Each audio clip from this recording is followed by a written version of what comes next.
എല്ലാവർക്കും food box food റെസിപ്പിയിലേക്ക് സ്വാഗതം. എല്ലാവരും സുഖമായിട്ടിരിക്കുമെന്ന് ഞാൻ വിശ്വസിക്കുന്നു. ഇന്ന് ഞാനൊരു പുതിയ വീഡിയോയുമായിട്ടാണ് വന്നിരിക്കുന്നത്. അതെന്താണെന്ന് നമുക്കൊന്ന് കണ്ടു നോക്കാം.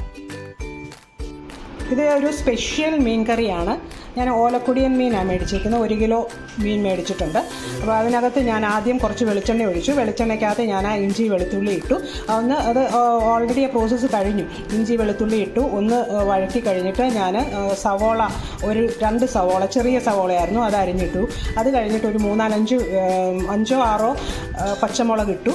എന്നിട്ട് അതിനെ നന്നായിട്ട് വഴറ്റി ഏകദേശം ഒരു നന്ന വഴവായി കഴിയുന്നുണ്ട് ഞാൻ ഒരു 2 തക്കാളിക്ക അരിഞ്ഞിട്ടു. പിന്നെ ഞാൻ അതിൻ്റെ കൂടെ ഒരു 2 പച്ചമാങ്ങ എടുത്ത് പച്ചമാങ്ങയുടെ ഒരു പകുതി എടുത്തിട്ട് അത് മരിഞ്ഞ് ഇതിനകത്ത് ഇട്ടിട്ട് നന്നായിട്ട് അതിനെ വഴറ്റി കഴിഞ്ഞിട്ട് ഞാനൊരു 4 ടേബിൾ സ്പൂൺ കാശ്മീരി ചില്ലി പൗഡറും ഒരു 2 ടേബിൾ സ്പൂൺ മല്ലിപ്പൊടി, പിന്നെ ഒരു 1/2 ടീസ്പൂൺ ഉലുവായും 1/2 ടീസ്പൂൺ മഞ്ഞൾ പൊടിയും കൂടെ ഇട്ടിട്ട് നന്നായിട്ട് അതിനെ വഴറ്റിയിട്ട് അതിൻ്റെ പച്ചമണം മാറുന്നിടം വരെ വഴറ്റി ഞാൻ തീ ഓഫ് ചെയ്തു. ഇനി ഇത് ഞാൻ അരയ്ക്കാനായിട്ട് പോവാം.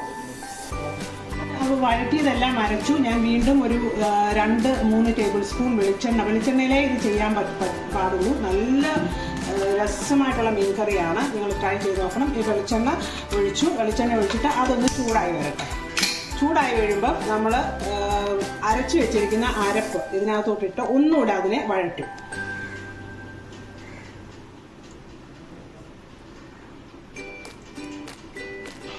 നന്നായിട്ട് ചൂടായിട്ടുണ്ട്. ഞാൻ അരച്ചു വെച്ചിരിക്കുന്ന അരപ്പ് ഇതിനകത്തോട്ട് ഇട്ട് കൊടുക്കുകയാണ്. അപ്പോൾ ഈ അരപ്പിനെ നന്നായിട്ട് അതിനകത്ത് നമുക്ക് വഴറ്റിയെടുക്കണം.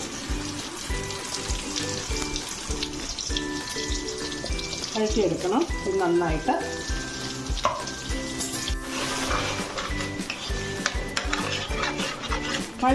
വഴറ്റി ഇതൊന്ന് കുറച്ച് നേരം വഴറ്റി കഴിഞ്ഞത് എണ്ണയൊക്കെ ഒന്ന് തെളിയാറാകുമ്പോൾ നമുക്ക് ഇതിനകത്തോട്ട് തിളച്ച വെള്ളം മാത്രമേ ഒഴിച്ചു കൊടുക്കാവൂ.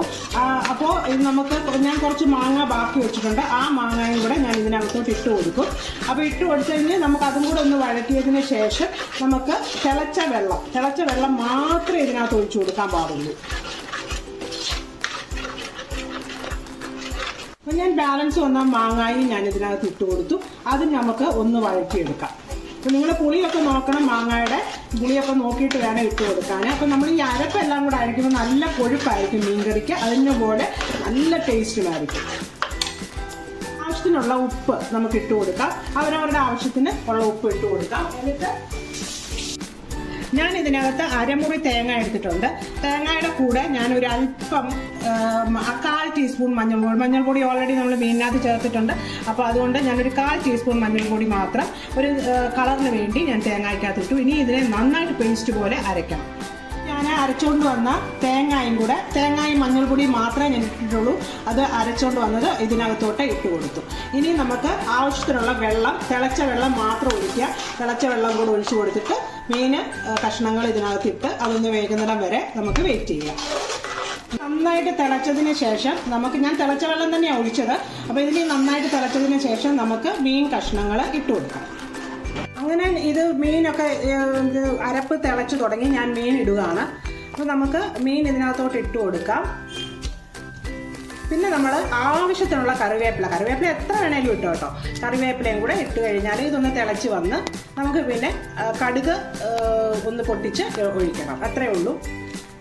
ഞാനിനി കറിവേപ്പില അങ്ങോട്ട് ഇട്ട് കൊടുക്കാൻ പോവാണ്. ഇഷ്ടം പോലെ നിങ്ങൾ ഇട്ട് കൊടുത്തു കേട്ടോ. ഇത് കടുക് നമ്മൾ വറക്കുന്നുണ്ടെങ്കിൽ കടുക് എടുത്തില്ല ഞാൻ. നമ്മൾ അല്പം ഉള്ളിയും ഒന്ന് വഴറ്റി മാത്രമേ കടുക് താളിക്കത്തുള്ളൂ. കടുക് ചേർക്കത്തില്ല. അതിൻ്റെ കൂടെ ഞാൻ കറിവേപ്പില വീണ്ടും ഞാൻ ചേർക്കും. അപ്പോൾ ഇത്രയും കറിവേപ്പില മതി. ഇപ്പം അടുപ്പത്ത് വെച്ചു. അതിനകത്തോട്ട് ഞാനൊരു കുറച്ച് വെളിച്ചെണ്ണ ഒഴിക്കാം. നമ്മൾ ഓൾറെഡി വെളിച്ചെണ്ണയൊക്കെ ഒരുപാട് ഒഴിച്ചിട്ടുണ്ടായിരുന്നു. അപ്പോൾ ഞാനൊരു ടേബിൾ സ്പൂൺ വെളിച്ചെണ്ണ ഞാൻ ഒഴിച്ചു കൊടുത്തു. ഇനിയും കടുക് എടുത്തില്ല. ഞാൻ ചുമന്നുള്ളിയും കറിവേപ്പിലയും കൂടെ മാത്രമേ ഇടുകയുള്ളൂ. അതൊന്ന് മൂത്ത് കഴിഞ്ഞിട്ട് അതിനകത്തോട്ട് ഒഴിച്ചു കൊടുക്കും. ഇത്രയും മാത്രമാണ് ഇനിയുള്ള പ്രോസസ്സ്. എണ്ണ നന്നായിട്ട് ചൂടായിട്ടുണ്ട്. അപ്പോൾ ഞാൻ ഇതിട്ട് കൊടുക്കുകയാണ്. നമ്മുടെ ഉള്ളി കറിവേപ്പിലയും നന്നായിട്ട് മൂത്തിട്ടുണ്ട്. ഇനി ഞാൻ നമ്മുടെ മീൻ കറിയിലോട്ട് ഒഴിച്ചു കൊടുക്കാൻ പോവാം. അപ്പോൾ ഇത് നിങ്ങൾ എല്ലാവരും ഒന്ന് ട്രൈ ചെയ്ത് നോക്കണം. എന്നിട്ട് എനിക്ക് ഫീഡ്ബാക്ക് തരണം. എൻ്റെ ചാനൽ സബ്സ്ക്രൈബ് ചെയ്യാത്തവരാണെങ്കിൽ ഒന്ന് സബ്സ്ക്രൈബ് ചെയ്തേക്കണേ. ആ ബെലൈക്കനും കൂടെ ഒന്ന് അമർത്തിയാൽ ഞാനിടുന്ന വീഡിയോസിൻ്റെ നോട്ടിഫിക്കേഷൻസ് നിങ്ങൾക്ക് കിട്ടും. ഇനി കാണും വരെ എല്ലാവർക്കും ബൈ. Thank you.